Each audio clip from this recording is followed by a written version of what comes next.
my recollection that why I came today was to tell the story of I came to buy a little book at the store one day when I was probably 9 or 10 with my father, and I went to buy the book and I'd lost my purse and with my lifetime savings in it, which was probably not more than $1.50.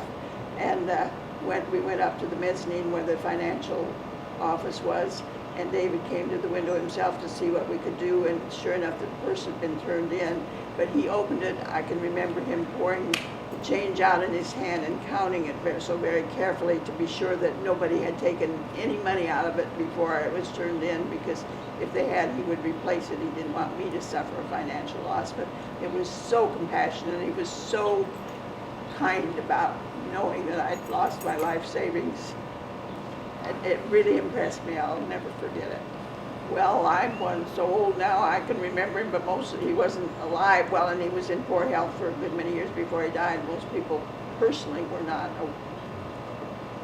acquainted with him.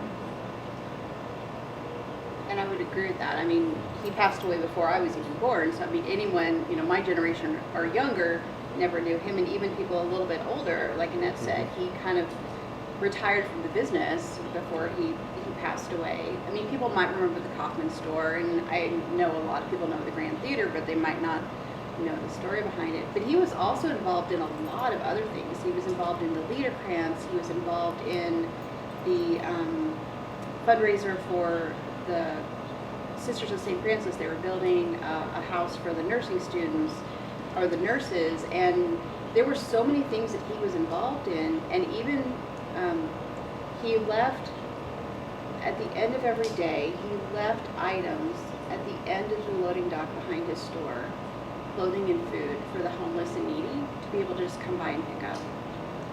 And I mean, I think that's him in a nutshell. Is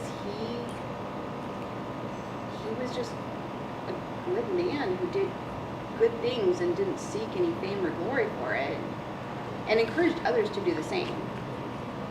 A lot of people don't want to work, and a lot of them don't, even more don't want to volunteer. And you need to volunteer to help the different organizations that are assisting maybe people that are down on the line. Well, I think we yes, need to realize that we have all kinds of nationalities in our community, and a lot of them need help, just in the way he helped people. We should recognize the needs are very much still here.